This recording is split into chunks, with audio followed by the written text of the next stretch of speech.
Gadadara, Sri Basudi Go Bhakta Vrinda Ki, Sri Sri Radha Krishna Gopinath Shyamakun Radhakun Giri Govardhan Ki, Brindavan Dham Ki, Navadvip Dham Ki, Jamuna Mai Ki, Tulsi Maharani Ki, Bhakti Devi Ki, Gaur Premanandi. All glories to the Sumo devotees. All glories to the Sumo devotees. All glories to the Sumo devotees. All glories to Shri Guru and Gauranga. Namo Shridaya Krishna Vasudaya Bhutale Shmari Bhakti Vedanta Swamiti Namani. Namaste Saraswati Devi Gauravani Pracharini Nirvishesha Shunyavadi Paschatya Desha.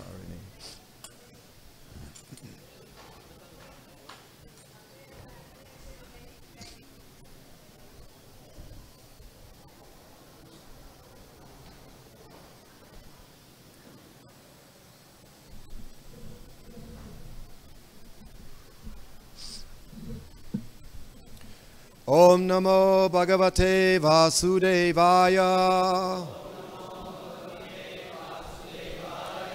Om Namo Bhagavate Vasudevaya. Om Namo Bhagavate Vasudevaya. Yada Kadachit Jivatma Samsara Nija Karmabhi Nana Yonishu Anisho Yam Porushim Gatim Avrajet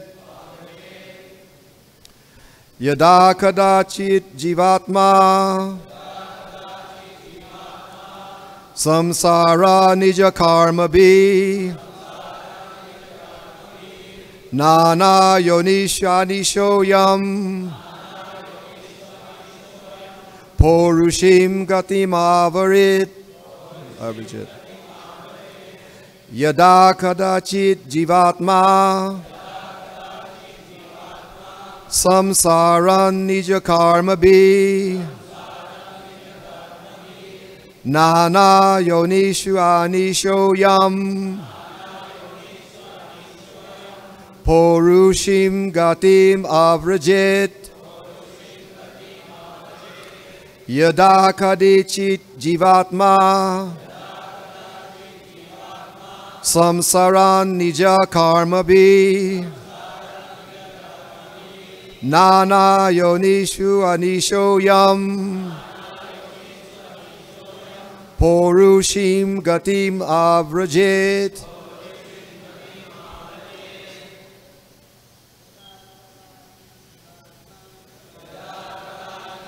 jivatma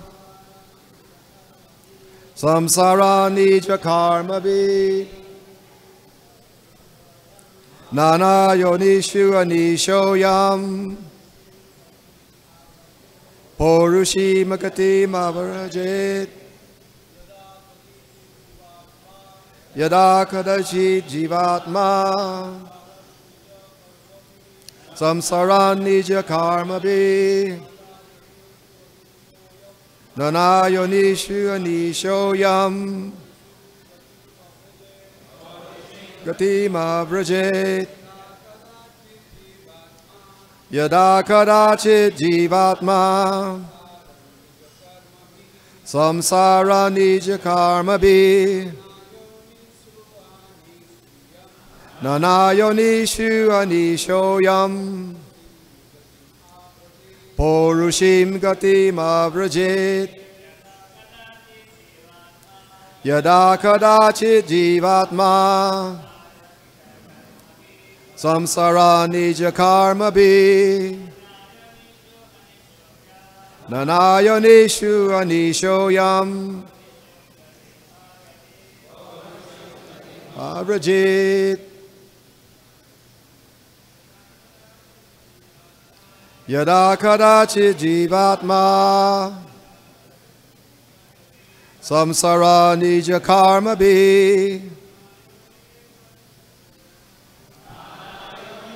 nishoyam Porushim Gatim Avrajit. Ladies, any ladies? Yada Kadechi Jivatma Samsara Nija Karma Bi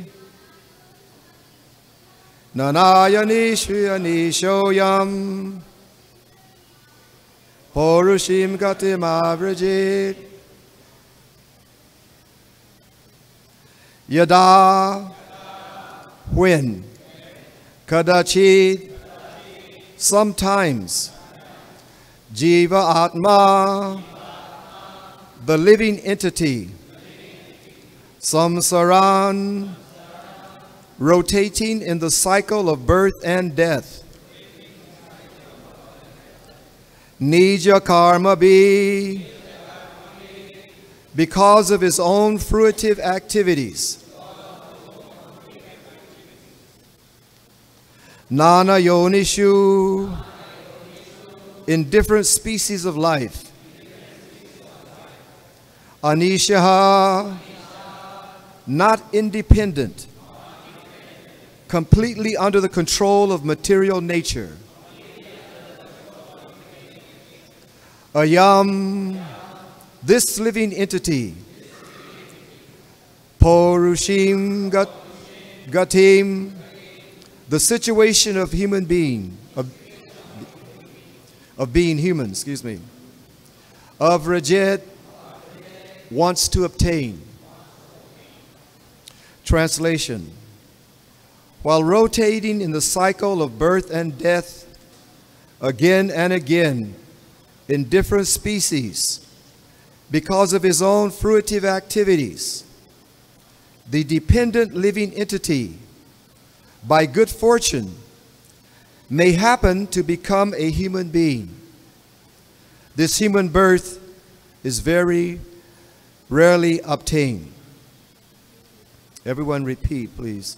While rotating in the cycle of birth and death, again and again, in different species, because of his own fruitive activities, the dependent living entity, by good fortune, may happen to become a human being. This human birth is very rarely obtained. Purport. The Supreme Personality of Godhead is fully independent.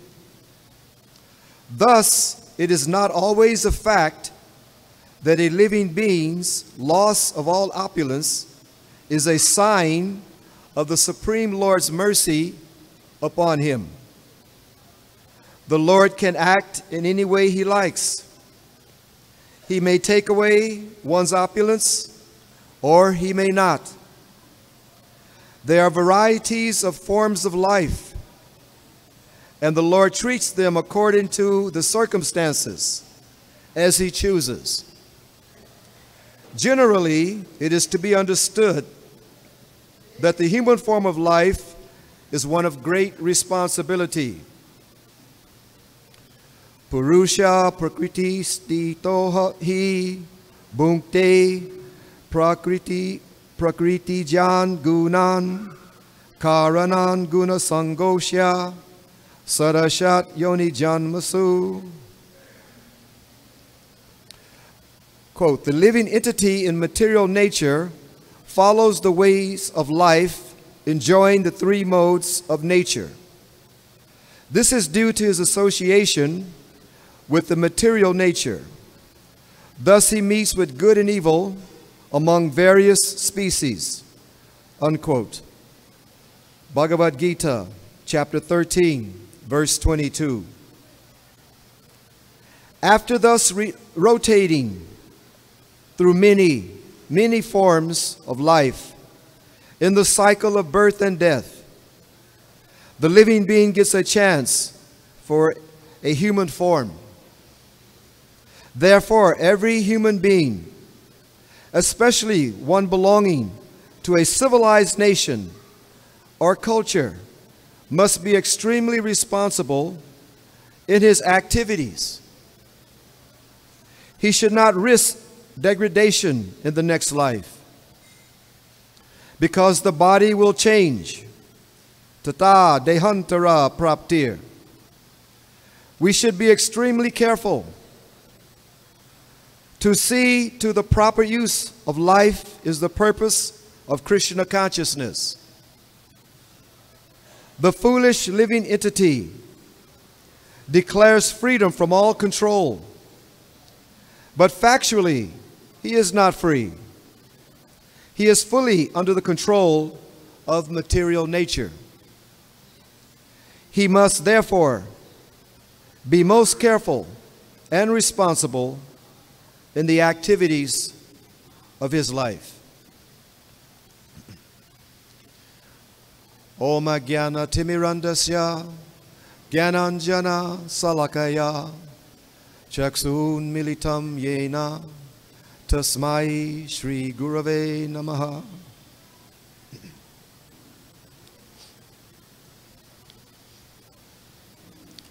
So immediately before I begin to speak, I want to just take a moment to thank all of you fine ladies and gentlemen for your wonderful, civilized hospitality bestowed upon me, and I appreciate your mercy. And I ask you to please bless me to say something in a way that is very meaningful to you, representative, which represents the words of our eternal master, Srila Prabhupada. Bol Srila Prabhupada ki!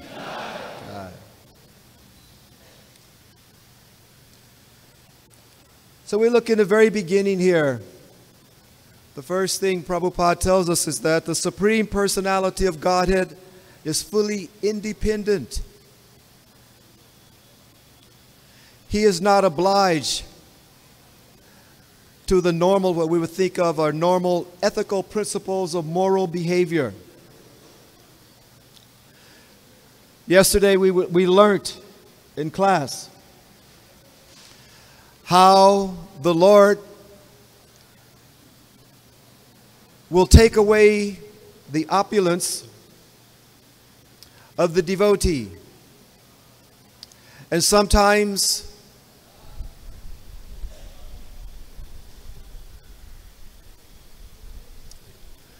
a person may have some fear and apprehension to want to worship Bhagavan Sri Krishna, because he's heard this rumor that if I worship Krishna, then I'll lose my opulence. But you know, it is really a rumor. Because Krishna himself says in the Bhagavad Gita, clearly he says that he has his reputation. You know how just like, you know, when you go maybe you fill out your resume or for a job, you establish your credentials. So Krishna gives his credentials. He says that, you know, people, they come and worship me for 4 different reasons. And a couple of those reasons is that they want something opulent from me, right? They want some wealth, or they want some health. So Krishna himself, he's declaring his he's given his reputation. He's put his reputation out to Arjuna. So the idea that Krishna takes away the opulence is a fact, but actually that is for advanced devotees, very advanced devotees. Okay? Because just to take away really does not really do any good initially. Just like a mother, if a little child is playing with a knife, she can take the knife away. But does that stop the child from wanting to get a knife again?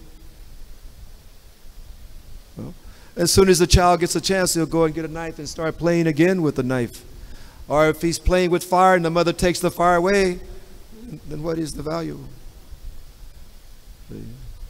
Therefore, Prabhupada says in the next sentence, what does he say? Is it still up there? Can someone scroll to the next sentence? If you can, otherwise I'll read it. He says, I'll read. Thus, it is not always a fact that a living being's loss of all opulence is a sign of the Lord's mercy upon him.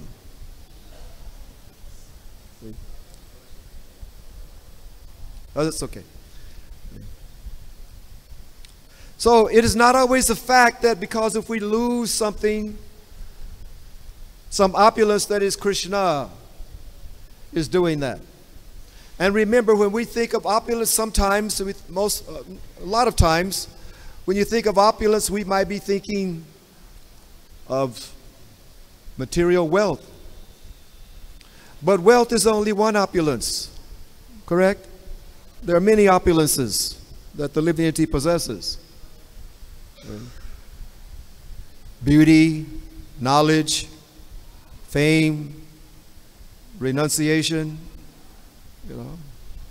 So we should not be thinking from one perspective that Krishna will take away my wealth, but he'll let me maintain all kind of foolish information in my head.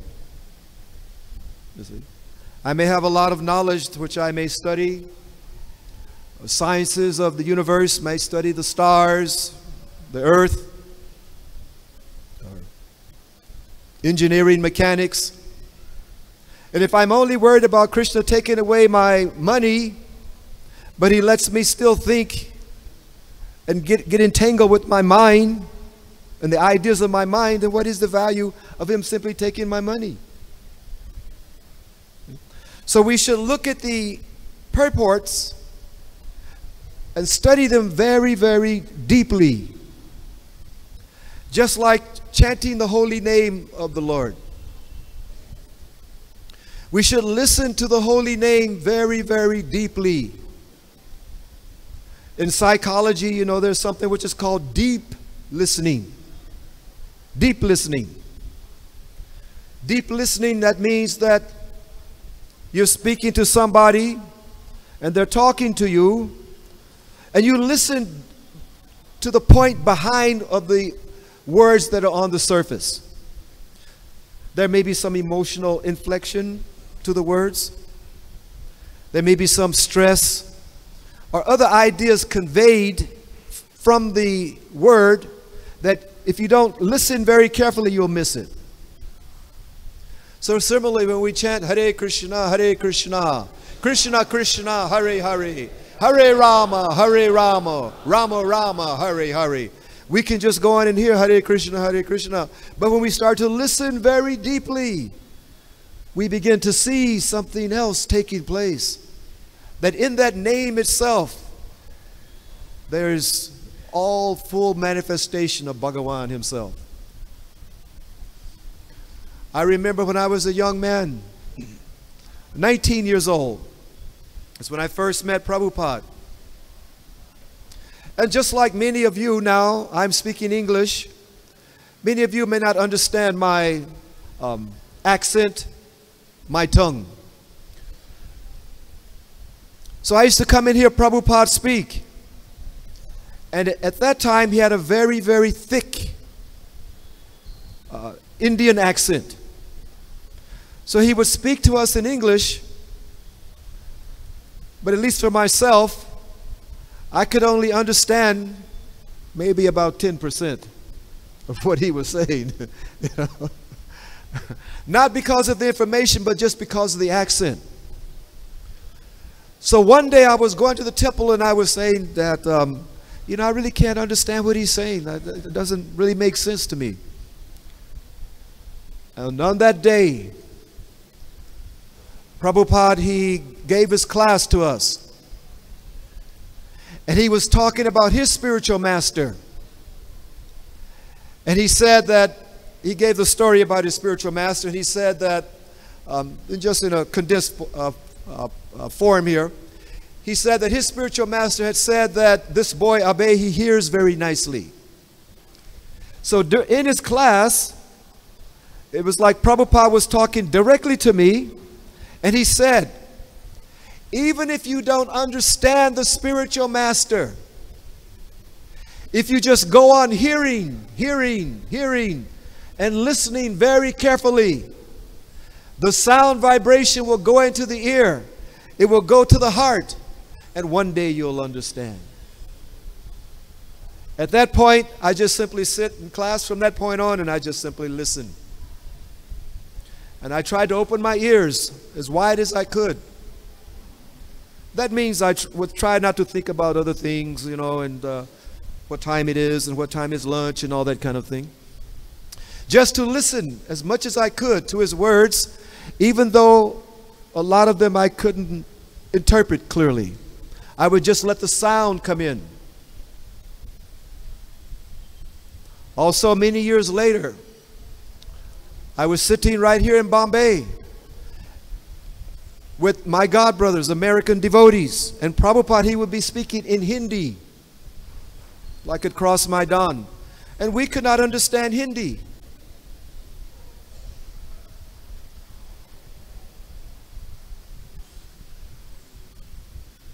Well, Krishna Bhagavan ki. And we could not understand Hindi, but we would all simply sit and just listen. Because even though Prabhupada was speaking in Hindi, he was speaking the transcendental sound vibration. And that vibration on this plane, it might appear to be English or Hindi or Bengali, but actually it is coming directly from the spiritual sky. Golokera Prima Dana. It is coming down, Harinam Sankirtan, coming directly from Golok.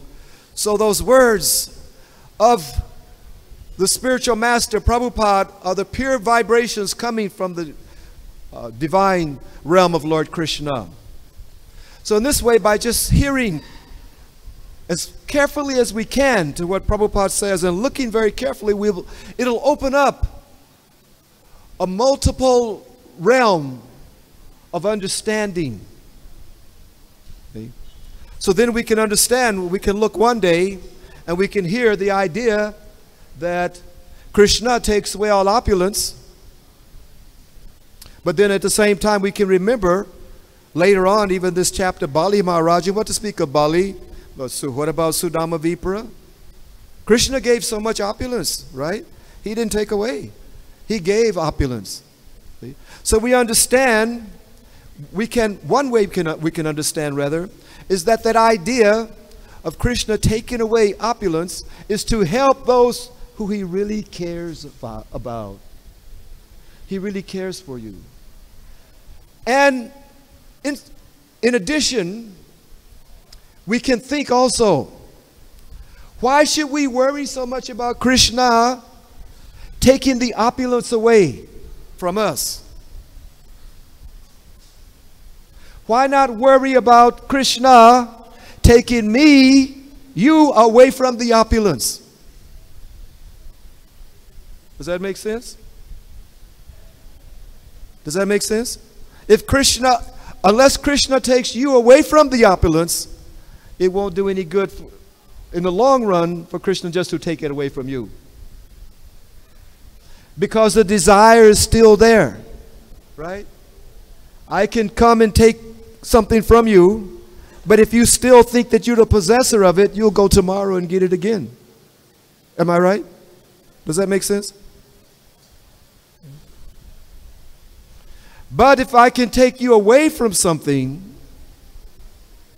psychically, in the heart and emotionally, then you won't go back to it again. Correct? So we can pray to Krishna in that way. Don't worry about Krishna taking things away from us. Let's pray to Krishna, you take me away from these things that disturb me and distract me and keep me from being connected to you. Okay. That was the beauty of Prabhupada's company and association. See? You remember the story that, that when Prabhupada came to India, reporters, they asked Prabhupada, Swami, show us what is your magic? Because at that time, there was a popular person that was giving material magic. And there's a watch, right? Some gold, Bhajma coming or something like that. That magic, kind of magic. So Prabhupada, he says, my magic is that I've made these Western people madly in love with Krishna.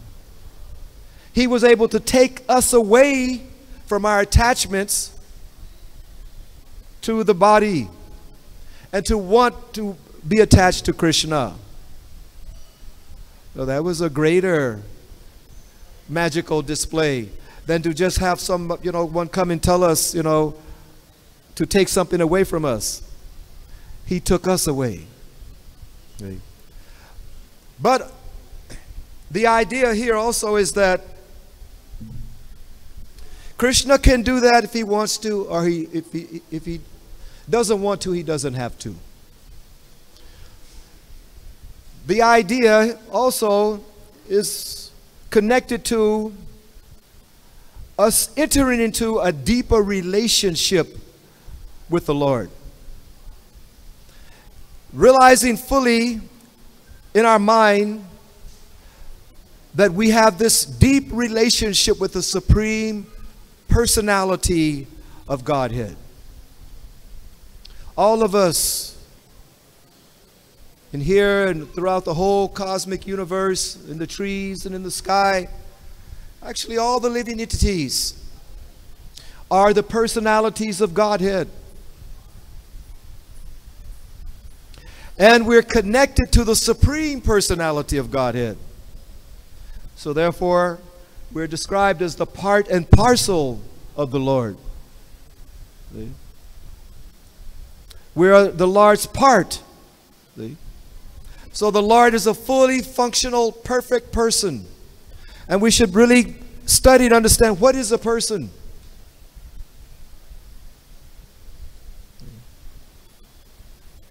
What does it mean to be a person? And this is the challenge that we have in India. Because so many teachers have come and told us that we're not persons.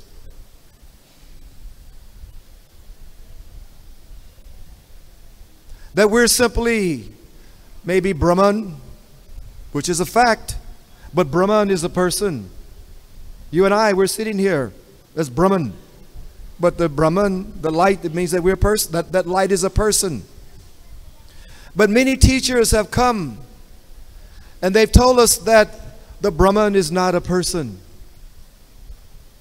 It is something impersonal, something void, something that has no qualities. But person means something that has a specific quality, a specific characteristic, a unique state of character. That's what a person is. See? So you're unique, you're unique, you're unique. We're all unique, individualized persons that are connected to this one supreme person, which we have been created to connect, to be with that person for the reciprocal enjoyment, for the reciprocal pleasure. And when we meditate upon this idea and start to develop our spiritual personality, we become qualified to then truly connect fully with Krishna. Okay. So therefore you see in Prabhupada's pranam, nirvishesha shunyavadi. We meditate upon this very, very carefully. Okay. So even though, just like some philosophers, they say, well, you know, you and I were shunya. Okay. But who is the one that's thinking that we're shunya? Somebody is thinking it, or even something is thinking it. Right? So that is the I that is thinking it. So that I is still there. The concept of the I is still there. Even if you think that I'll go on meditating, and then there won't anymore be anything to meditate upon, there's still the meditator. The consciousness, the cognizant being is still there doing the function. But the joy, the ananda, takes place when we remember that the cognizant, the conscious being is a person. So this is Prabhupada's uniqueness, that he came to the West and he taught us to think like this. Because before Prabhupada came, we were listening to other fellas and they were telling us that we're not people, that we're not a person. That we're just simply a nothing. And if you think that you're a nothing, or if I think that you're a nothing, then I won't treat you very nicely. I may hurt you. And I'll say it's okay because you're nothing anyway. But when we understand, know that we're all something very valuable, very significant, then we can enter into a deeper relationship with one another and create a greater field of ananda between us. And by practicing this type of behavior on this plane, we become educated and qualified to now enter into this type of activity or lila with the Lord, Sri Krishna.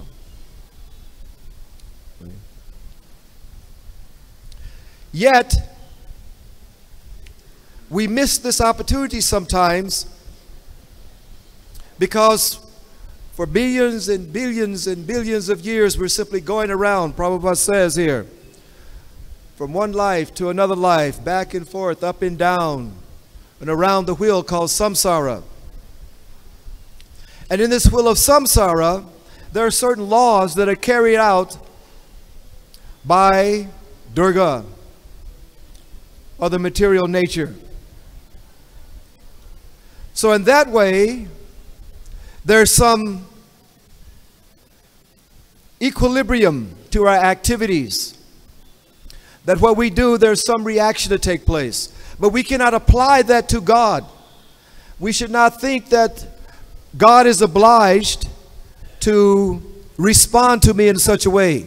And because I am coming to worship Bhagavan, that he's going to take away my opulence, because that's what he does. No, he's not obliged to do anything because he's independent. But Durga, she is obliged because she is the superintendent of the laws of nature. She keeps the law. See? But if Bhagavan wants to, he can nullify the law at any time. It's up to him. It's his choice. It's just like, you know, if you say you commit a crime and the jury finds you guilty and the judge says, life in prison. You go to prison for life. But the governor can vacate that decree, right? He can terminate that judgment and grant you freedom if he signs off and says, you know, I'll pardon you. Or if the president, you know, can pardon you. So similarly, if Krishna wants to, at any time, he can pardon us from our activities in the material world.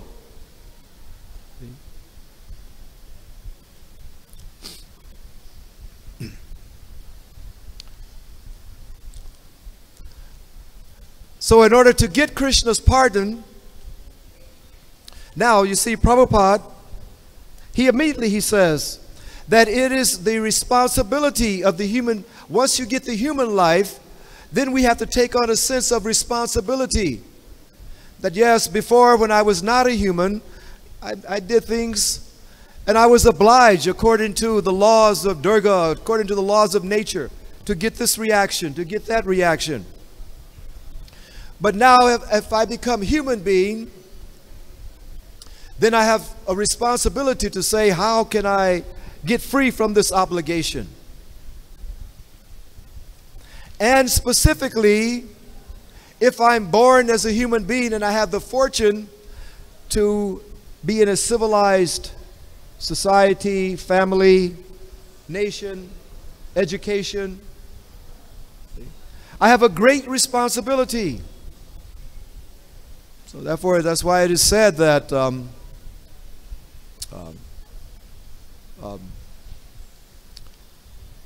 for one who is given much, much is expected back in return. So the responsibility, Prabhupada is emphasizing that this great responsibility actually falls on the head of who in the world? The Indian people.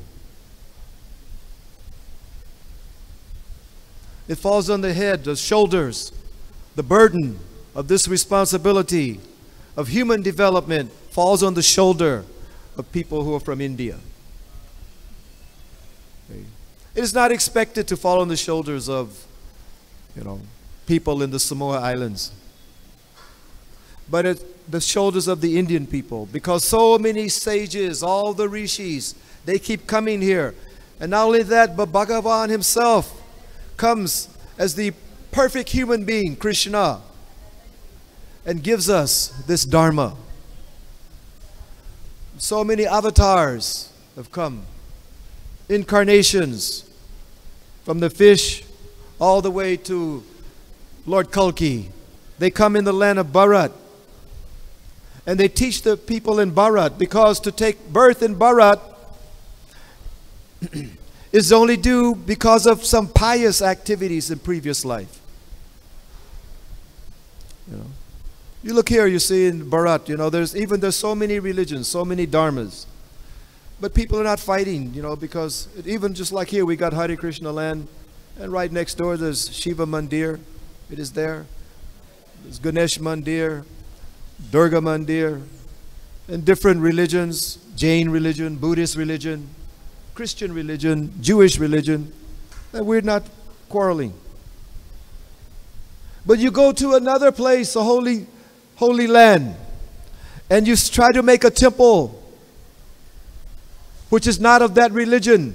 They want to cut your neck off. Within 5 minutes, if you say that I belong to another religion, immediately they'll all come with the black robe, and the black robe. I'm not mentioning any names, but you know who I'm talking. And they immediately want to cut your head off, because you cannot do any other. Because the civilization is not that refined enough to recognize that everybody has a right to do what they want to do, as long as it's not harming anybody. You have a right to worship and think like you. Only in India can you do this and get away with it. Is this a fact or not? Please tell me. Is it true? Yeah. So in India is a very civilized place. Despite everything else that's going on, the culture is there. Thousands and thousands of years. And this is what we're being called upon to activate, to redevelop. This is our responsibility. And just recently, within a short time, the importance of the responsibility has been given to us by Lord Chaitanya Mahaprabhu. And he's really made it clear that anybody who's born in India, what is your first duty? What is the first thing to do? Is to make your life perfect. Make your life perfect. Now this Chaitanya Mahaprabhu has given this idea to all the Indian people, right? Make your life perfect.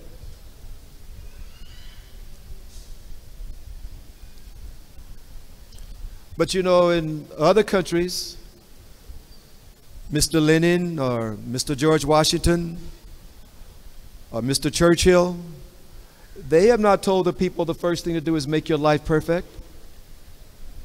Right? Mr. Stalin did not tell the people in Russia, first you become perfect. No, he said the first thing to do is get a sickle and go to work. Right? Right? We can leave here and go to America. And in America, they will not tell us to make our life perfect. At first, you have to, just pay taxes, get your house, get your car. Don't worry about perfection. Leave that to the people in India. That's okay. But in India, we have this idea. First, we make our life perfect. Chaitanya Mahaprabhu said, first, you become perfect. Become a perfect person. Then go and teach other people all over the world how to be perfect.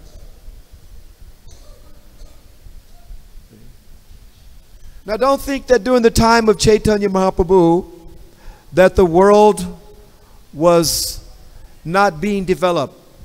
In Europe, you know, they were developing many things. They were discovering the stars, and science was getting ready to, a revolution in science was taking place. Poetry and art and philosophy. All these things were going on there. And Chaitanya Mahaprabhu really emphasized this idea that for people born in this land, to first you become perfect here by studying the philosophy of the Vedas. Then after you do that, the idea is not now you go and study how to make a robot or artificial intelligence. See, we should not think, you know, like it says in the Bible, in the Old Testament. King Solomon says there's nothing new under the sun.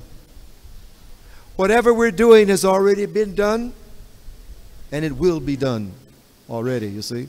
So there's nothing new under the sun. So we should not think that artificial intelligence, now we're very proud that, you know, we learn, you know, engineering, and we learn how to create some artificial intelligence. But this is something that's been going on always. It is the human's inclination throughout history that the human wants to try and duplicate itself, to become God, to create another entity that's just like me. See? And now we're doing it through computer technology, and we might think that, oh, this is something brand new that has never been done before. But the idea of creating another entity, maybe out of metal or some other plastic, has been repeated throughout the ages. So even hundreds of years ago, you know, they tried to create artificial man.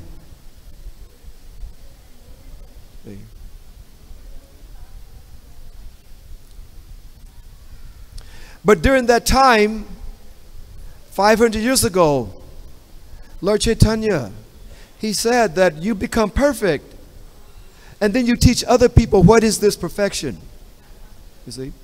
So even like you see, like we have the example of the 6 Goswamis. They went to Vrindavan.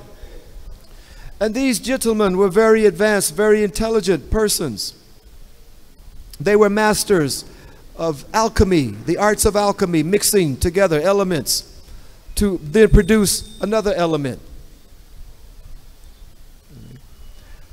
And they had even a stone, you know, who was it? Was it Sanatana Rupa Goswami? Which one? Had the touchstone, and he kept it over in the garbage. That the stone, you know, which is supposed to be, you can take it, you touch it to lead, and you can make it into gold. The alchemists, they do like that. It's like a siddha science, right? Siddha science, the science of siddha yoga.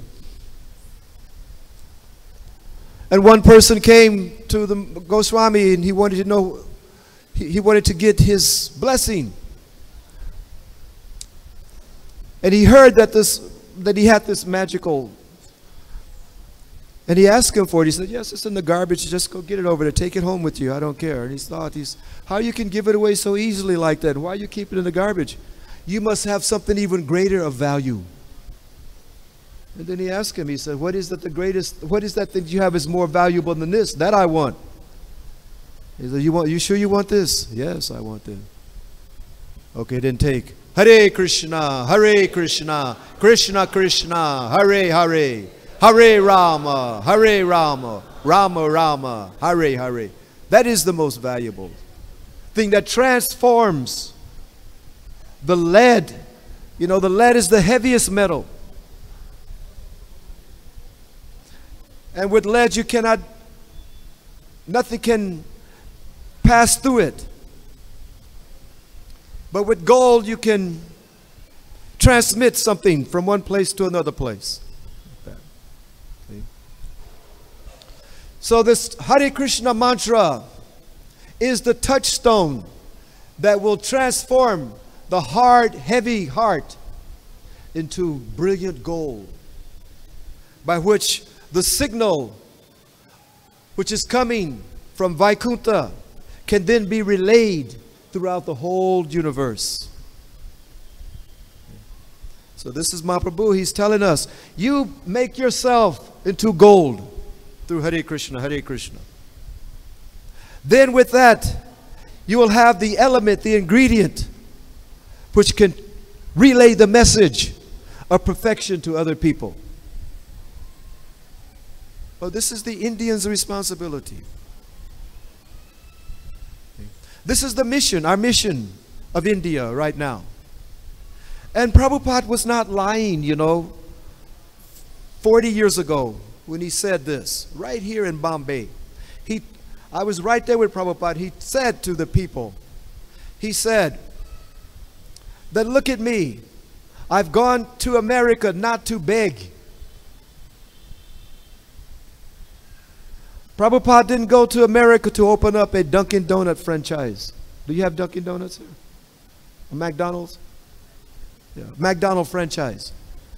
He didn't go there to open a franchise for Kentucky Chicken. He went there to give Hare Krishna. And as a result of that, he became honored. Now, so many people come from India. Prabhupada told them, if you go to India and you don't give this knowledge of Veda, then you'll simply be looked upon as a beggar. You go there with your hand out, give me bank loan so I can open up franchise. Give me bank loan so I can start my computer company. And then become highly indebted to the banks. And then become a beggar, enslaved by Maya. So Prabhupada was begging us, please don't do this. Study first this knowledge of Bhagavat. Make ourselves perfect. Then we can go and teach other people how to become perfect. And that way there will be the great respect, the great honor will start to come back to us, to our Indian nation. We have a very serious responsibility that's given to us here.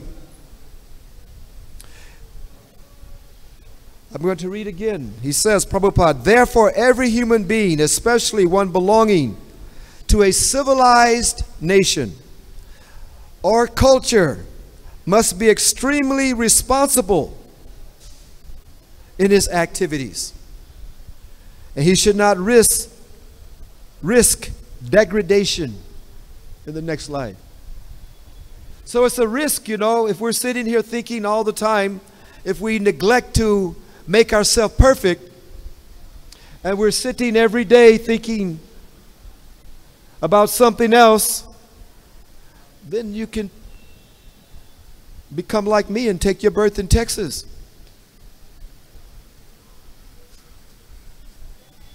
And suffer, hoping. I didn't know Prabhupada was going to come and help me. But somehow or another I wound up in America, suffering for many years. I had no idea about this information, this knowledge, how to get out. Even though my family was very religious, good Christians, but they could not teach me the process of really becoming perfect. I did not hear about that until Prabhupada came there. So you should not take that risk. That in your next life you be born in Russia or Germany or Tanzania or New York City. In your next life right now you can go back home, back to Godhead. Therefore Prabhupada says, he says that it is that we must be extremely, here he gives there's an emphasis here, extremely responsible.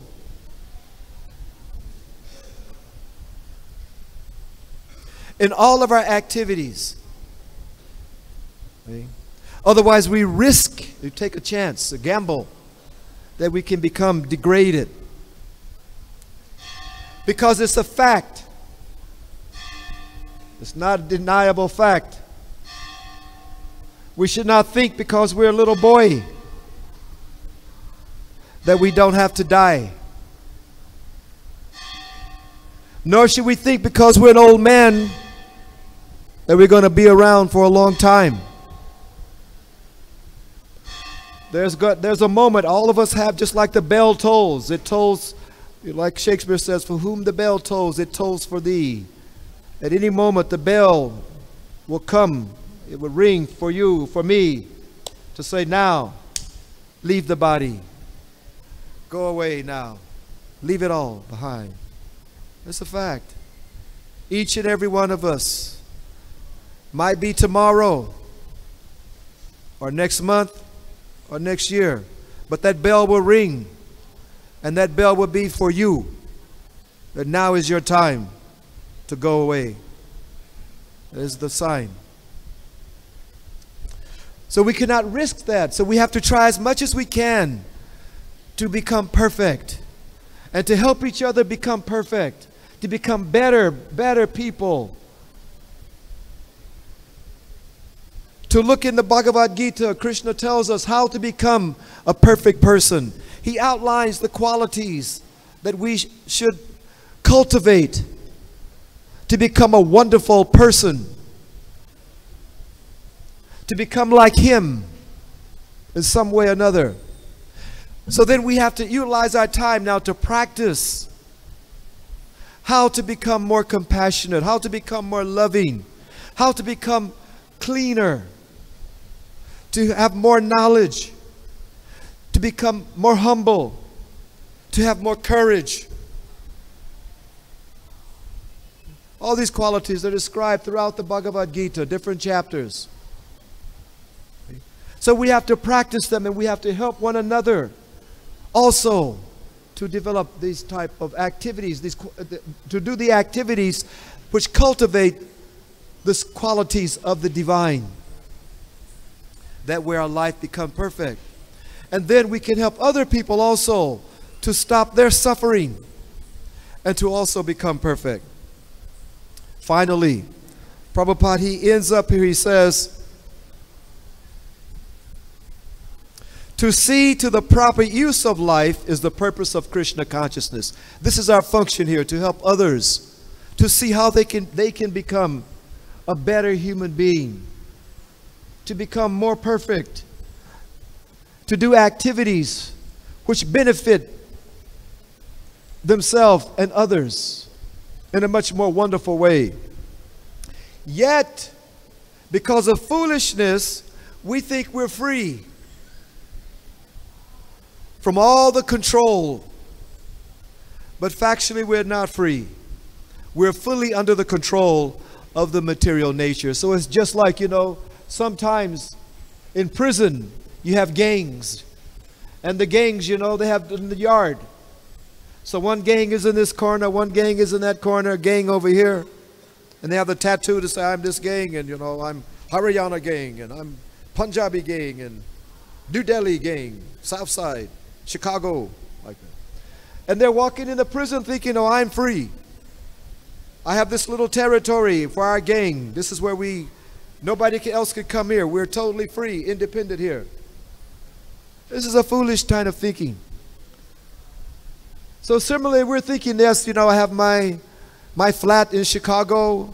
I have my car in my farm, my flat in Juhu or Bombay, wherever.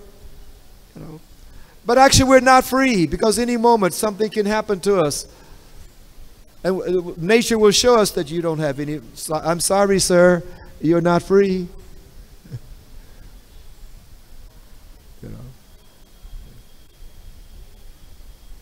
So, we're fully under the control of nature, but we must be careful and responsible in all our activities in this life, so that we can prepare ourselves and qualify ourselves to go back home, back to Godhead, and to help each other as brothers and sisters in our journey as soon as possible in a wonderful and a happy way.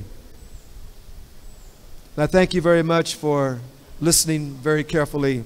Thank you very much. Hare Bol.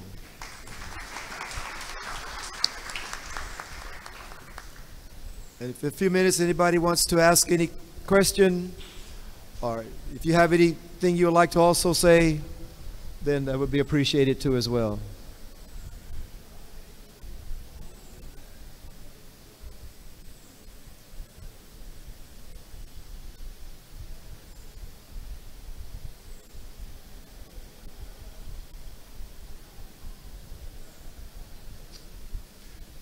So, sure, sir, thank you.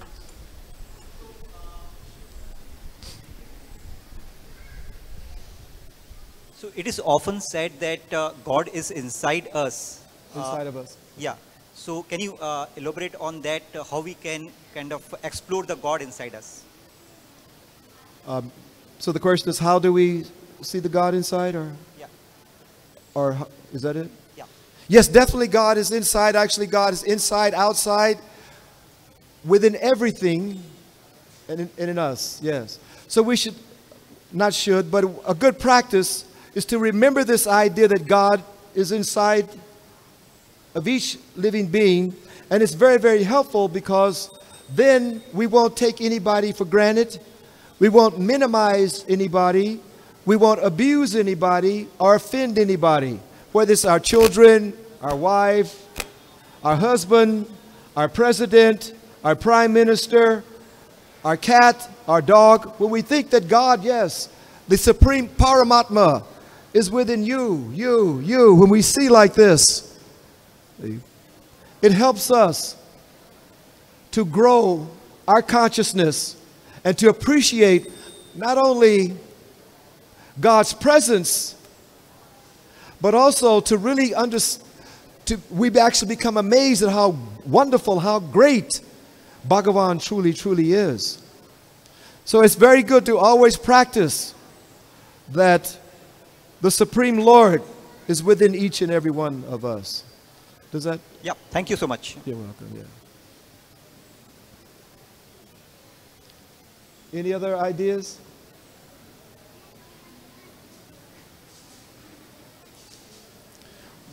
Well, just before we go, if we can just, one time I'd like to ask if we can just sing one time together the Maha Mantra. Is that okay?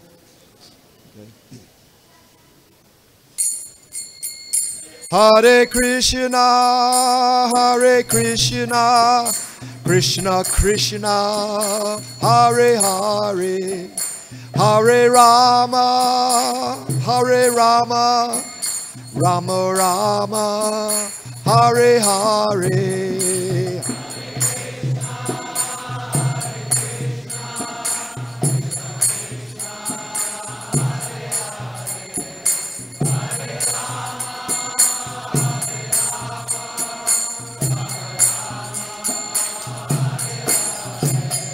Hare Krishna, Krishna Krishna, Hare Hare, Hare Rama, Rama Rama, Hare Hare.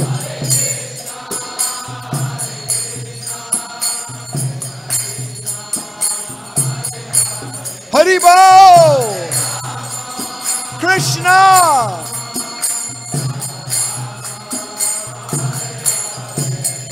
Hare Krishna, Krishna Krishna, Hare Hare, Hare Rama, Rama Rama, Hare Hare, Hare.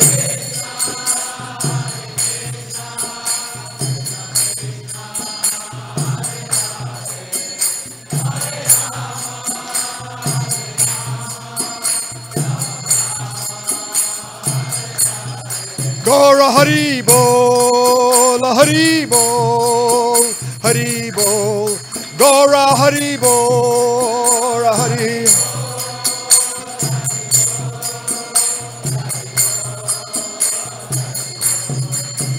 Jaya Prabhupada, Prabhupada, Prabhupada, Jaya Prabhupada.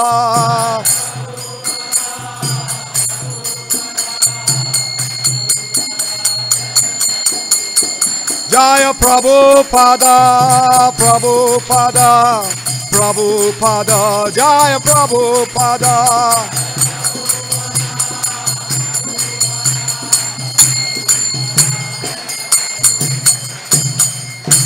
Go Primanande, Haribo.